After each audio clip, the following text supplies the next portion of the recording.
Hello everyone, I am रचना।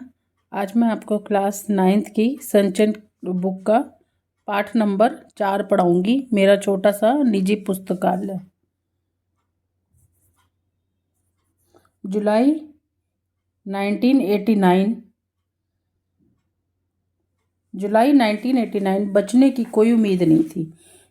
तीन ज़बरदस्त heart attack, एक के बाद एक।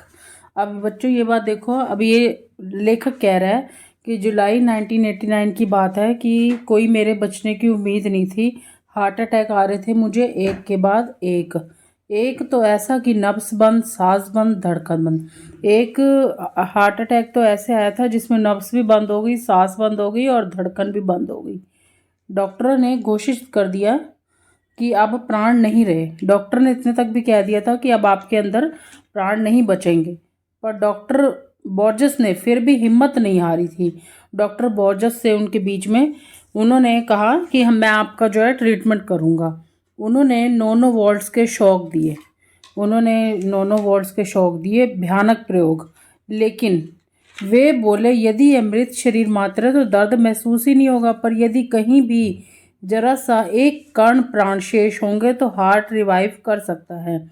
अब यहाँ पर लेखक ने कहा कि वहाँ पर डॉक्टर बोर्जस ने कहा कि अगर शरीर में अब प्राण ही नहीं है, मृत शरीर है, तो हम उस पर प्रैक्टिकल भी कर सकते हैं। जब उसको ये घोषित कर ही दिया गया है कि ये अब इसके प्राण नहीं बचेंगे, इसने अब मतलब मृत हो जाना है इसने, तब भी उस डॉक्टर ने ये सोचा कि जब ये मृत हो ही गया है इस पर, तो क्यों ना हम इस पे एक बारी दोबारा से शॉक दे सकते हैं, ताकि अगर ये हार्ट रिवाइव होया तो शायद इसके प्राण वापस आ सकते हैं। प्राण तो लौटे, पर इस प्रयोग में 60% हार्ट सदा के लिए नष्ट हो गया। अब इसमें प्राण तो उसके बच गए, बट क्या हुआ, उसका जो 60% हार्ट था वो काम करना बंद हो गया। सिर्फ 40% हार्ट जो है चल रहा है, केवल 40% बचा। उसमें से 3 अवरोध भी है, अब उसमें 3 ब्लॉकेज भी हैं। 40% हार्ट के वर्किंग में भी ब्लॉकेज है। ओपन हार्ट ऑपरेशन तो करना ही होगा, पर सर्जन हिचक रहे हैं। अभी जो सर्जन है, अब उनको हिचक भी हो रही है कि 40% हार्ट चल रहा है, अब उसमें हम कैसे ऑपरेशन करें। केवल 40% हार्ट है, ऑपरेशन के बाद ना रिवाइव हुआ, तो अब उनको ये भी है कि सिर्फ 40% हार्ट जो है काम कर रहा है।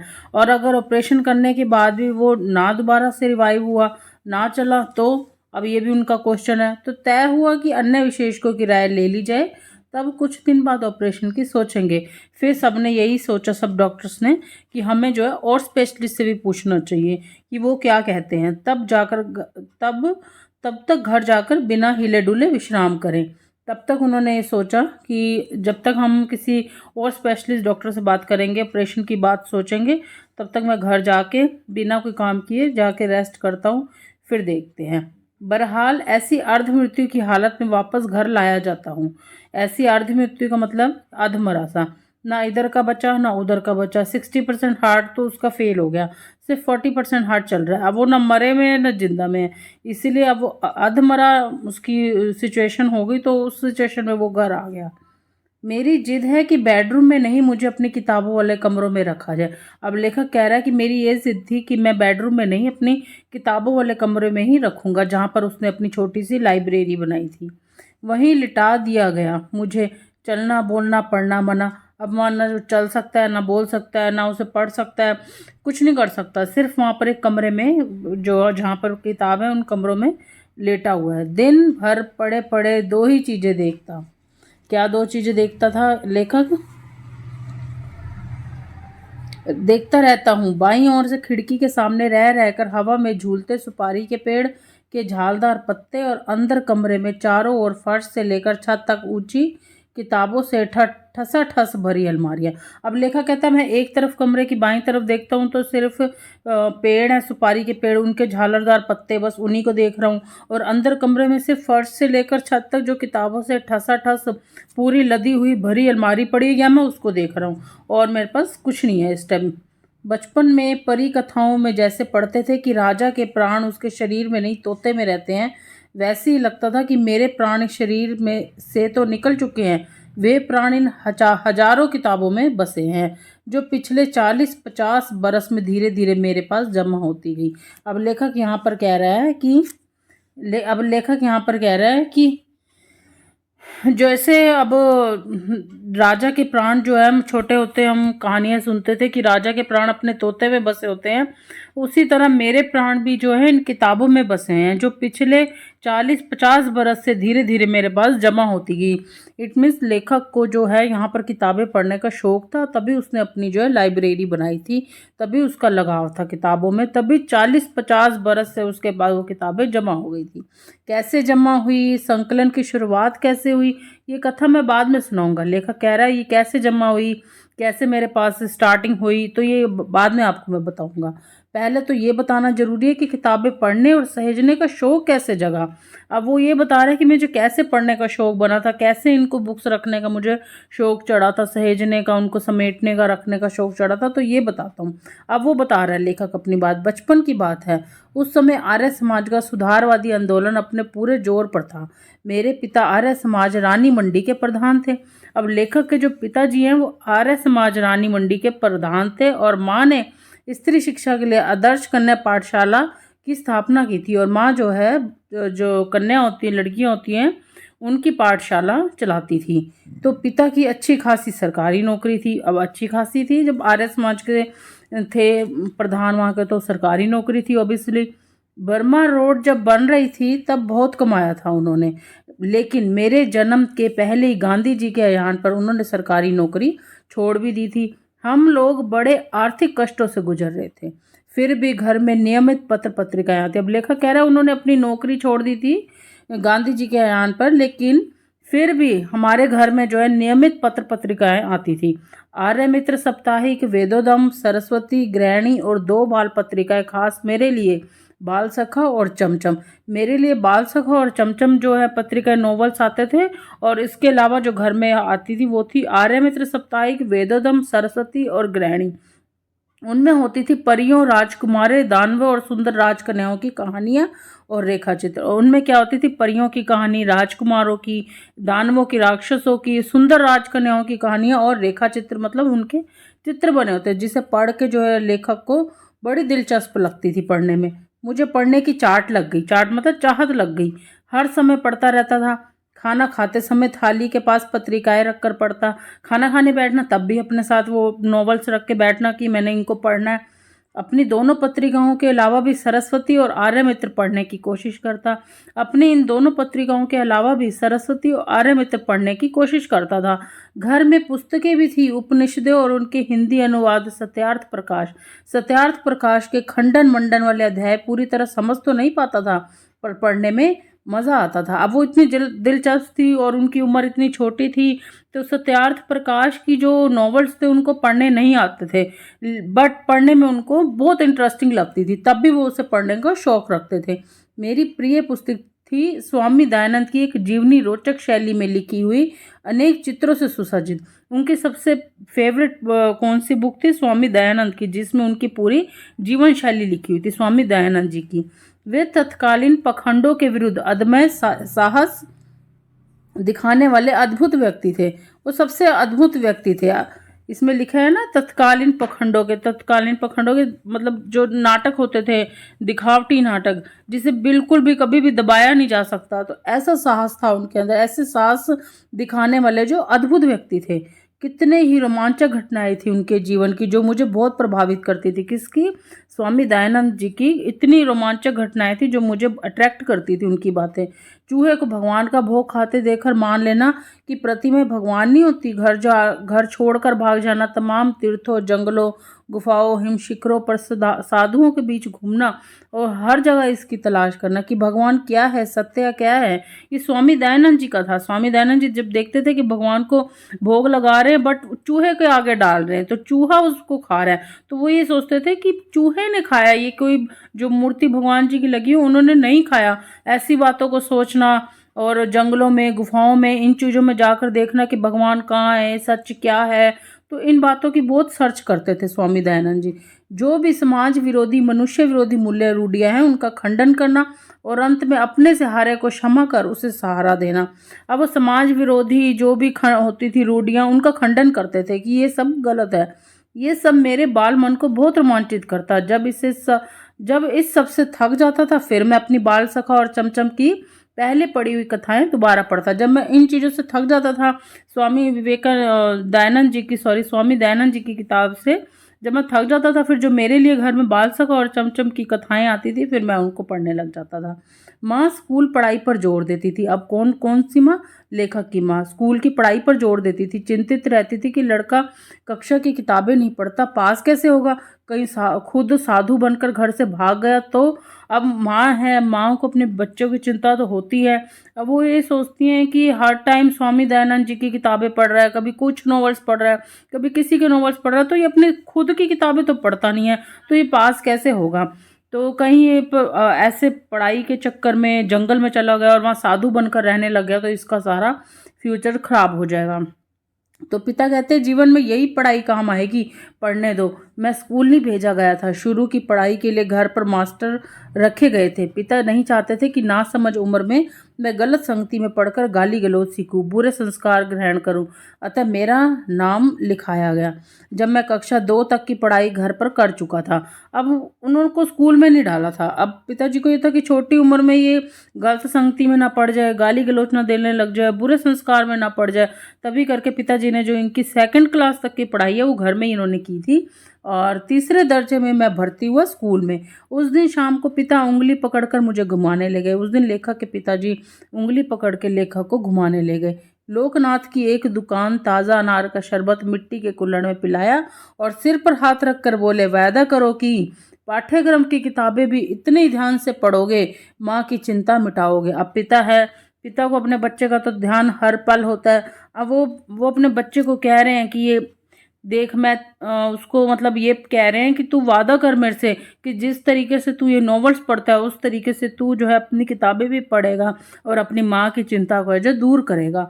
उनका आशीर्वाद था या मेरा जी तोड़ परिश्रम की तीसरे चौथे में मेरे अच्छे नंबर आए और 5वें में तो मैं फर्स्ट आया। अब पिता का आशीर्वाद था बच्चे पर, तो वो जो है लेखक तीसरी 3rd क्लास में 4th क्लास में अच्छे नंबर से पास हुआ और 5th में जो है फर्स्ट आया। माँ ने आंसू भर के गले लगा लिया लेखक को। पिता मुस्कुराते रहे, कुछ बोले नहीं, क्योंकि अंग्रेजी में मेरे नंबर सबसे ज़्यादा थे। अतः स्कूल से इनाम में मुझे 2 अंग्रेजी किताबें मिली। अब अंग्रेजी में जब सबसे ज़्यादा नंबर थे तो ऑब्वियसली बात है स्कूल की तरफ से उनको 2 अंग्रेजी की बुक्स गिफ्ट में मिली, इंग्लिश की।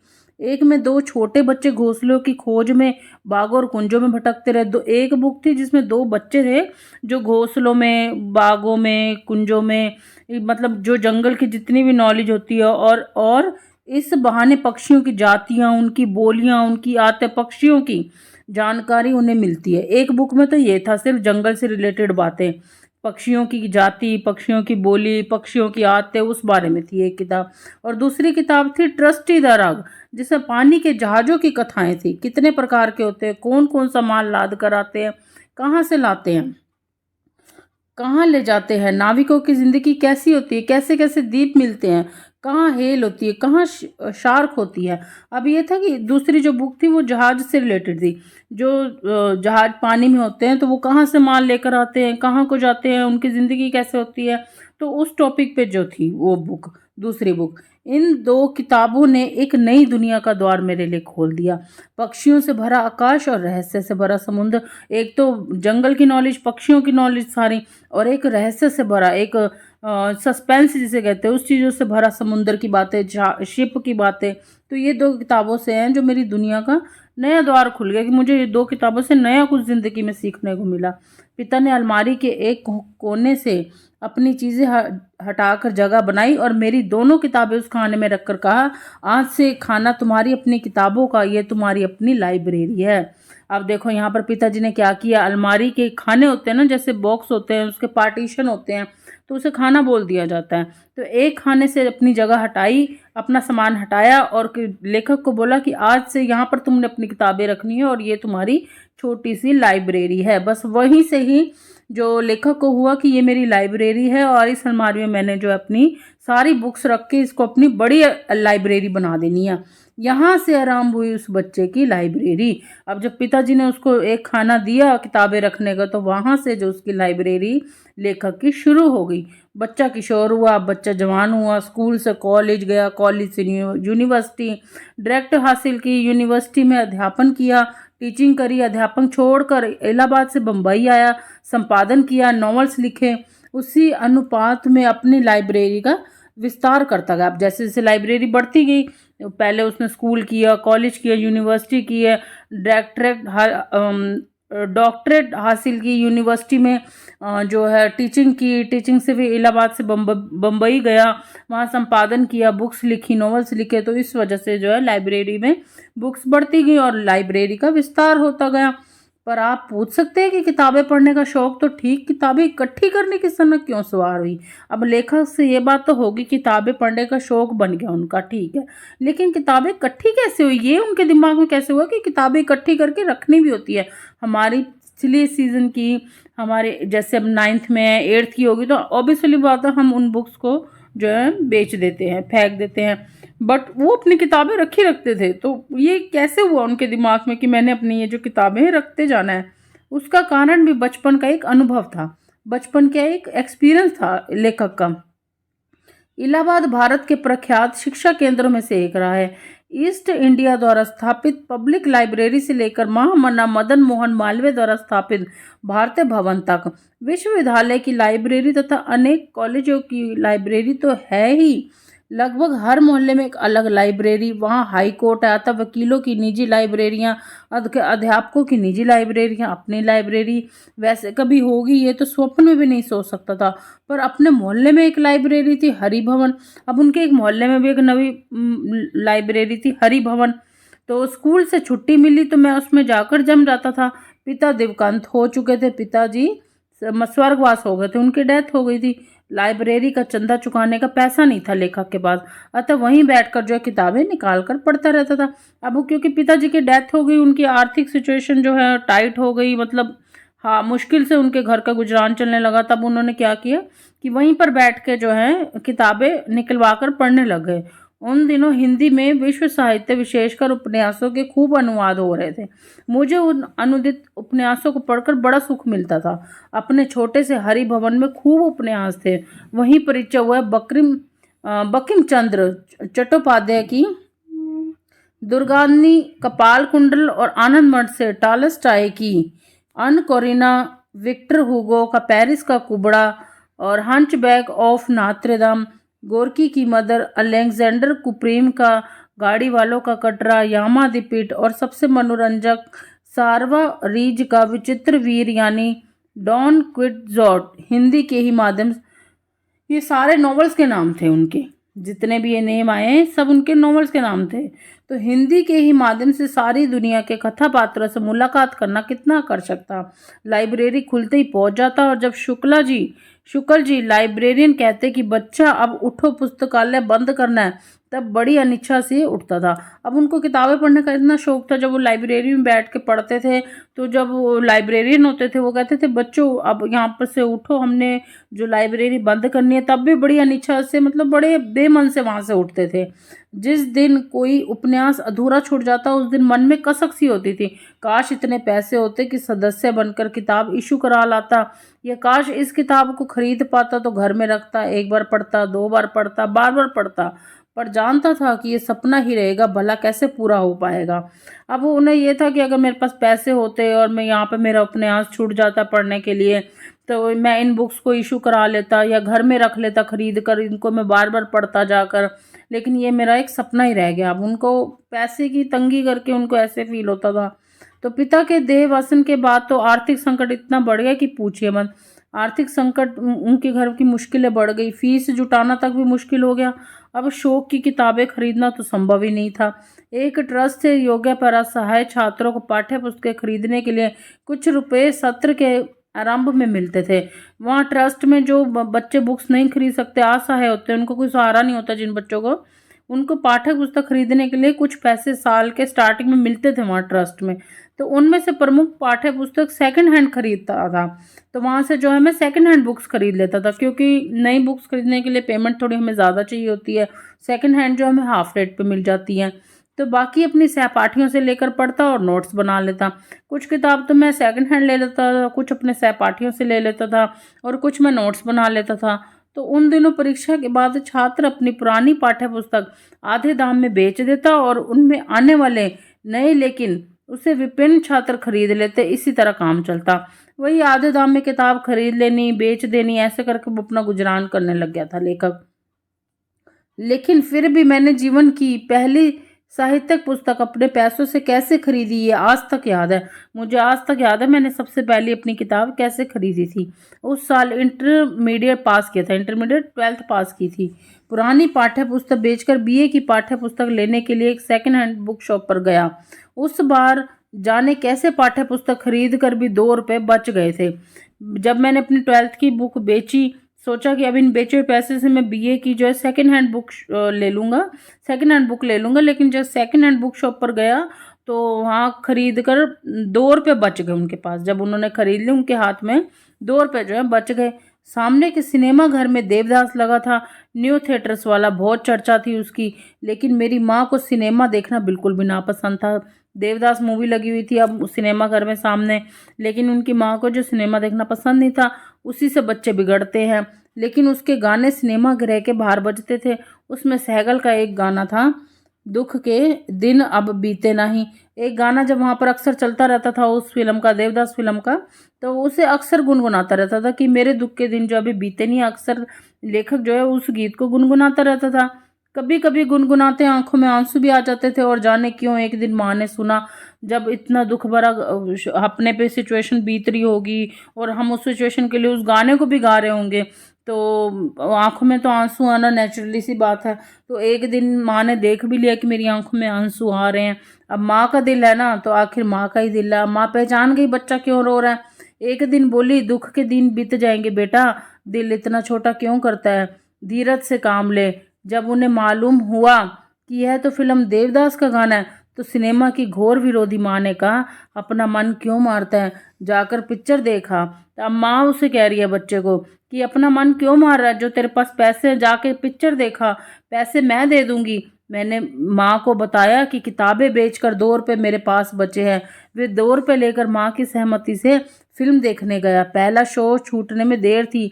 पास में अपनी परिचित किताब की दुकान थी। अभी शो शुरू होने में टाइम था, लेकिन उसके सामने फिर किताब की दुकान थी। अब फिर लेखक का ध्यान किताबों की तरफ चला गया, बिकॉज उनका पूरा इंटरेस्ट ही इस चैप्टर में किताबों पर ही था। वहीं चक्कर लगाने लगा। सहसा देखो, काउंटर पे एक पुस्तक रखी है, देवदास। वाह! अब देवदास की फिल्म देखने की बजाय अब उसने सोचा मैं देवदास की किताब ही ले लूं, क्यों ना मैं घर बैठ के इसको पढ़ भी लूंगा। अब भी जैसे उनको किताबें पढ़ने का शौक था। लेखक शरद चंद्र चट्टोपाध्याय, दाम केवल 1 रुपया। 2 रुपये उनके पास बचे थे, 1 रुपये की उन्होंने शरद चंद्र चट्टोपाध्याय की देवदास की ले ली किताब। मैंने पुस्तक उठाकर उल्टी पलटी तो पुस्तक विक्रेता बोला, तुम विद्यार्थी हो, यहीं अपनी पुरानी किताबें बेचते हो, हमारे पुराने ग्राहक हो, तुमसे अपना कमीशन ही लूंगा। अब ये दुकानदार बोल रहा है कि तुम यहीं पर आते हो अपनी पुरानी किताबें बेचने के लिए, लेने के लिए, मैं तुमसे कोई कमीशन नहीं लूंगा। कोई बात नहीं, 1 रुपये की तुम 1 रुपये में ले लो, लेकिन केवल 10 आने में ये किताब दे दूंगा। उन्होंने तब भी उसे वो 1 रुपये की नहीं दी, केवल 10 आने में ही उसको किताब दे दी कि अक्सर तुम हमारी दुकान पे किताबें बेचने के लिए आते जाते, तुम हमारे पुराने ग्राहक हो, इस करके मैं तुमसे कमीशन नहीं ले रहा। मेरा मन पलट गया। कौन देखे 1.5 रुपये में पिक्चर। अब जब उनको देवदास की किताब मिल गई, अब उनके मन में ये हो गया कि अब पिक्चर हमने देख के क्या करना है, अब किताब मिल गई तो किताब पढ़ लेंगे, इससे मेरे जो है 1.5 रुपये बच भी जाएंगे हाथ में। तो 10 आने में देवदास खरीद ली किताब, जल्दी जल्दी घर लौट आया और 2 रुपये में से बचे 1 रुपया 6 आना माँ के हाथ में आके रख दिए। अरे तू लौट कैसे आया, पिक्चर नहीं देखी, माँ ने पूछा। नहीं माँ, फिल्म नहीं देखी, ये किताब ले आया देखो। माँ मैं फिल्म नहीं देख के आया, ये देखो मैंने ये किताब लेकर आया हूँ। माँ की आंखों में आंसू आ गए। खुशी के थे या दुख के ये नहीं मालूम। वह मेरे अपने पैसों से खरीदी मेरी अपनी निजी लाइब्रेरी की पहली किताब थी। वो किताब मेरी जो अपनी लाइब्रेरी खोली थी, वो सबसे पहली किताब मैंने यहीं से खरीदी थी। जब अपने पुस्तक संकलन पर नज़र डालता हूँ, जिसमें हिंदी अंग्रेजी के उपन्यास, नाटक, कथा संकलन, जीवनियाँ, संस्मरण, इतिहास, कला, पुरातत्व, राजनीति की हजारों पुस्तकें हैं, तब कितनी शिद्दत से याद आती है अपनी वह पहली पुस्तक की खरीदारी। आज मेरे पास हर तरह की किताब है, हर तरह के उपन्यास की, नाटक की, कथा संकलन की, जीवनी की, लेकिन मुझे एक शिद्दत से जो एक चीज़ याद आती है वो अपनी पहली पुस्तक की ही खरीदारी है कि वो मैंने पहली पुस्तक जो है कब खरीदी थी।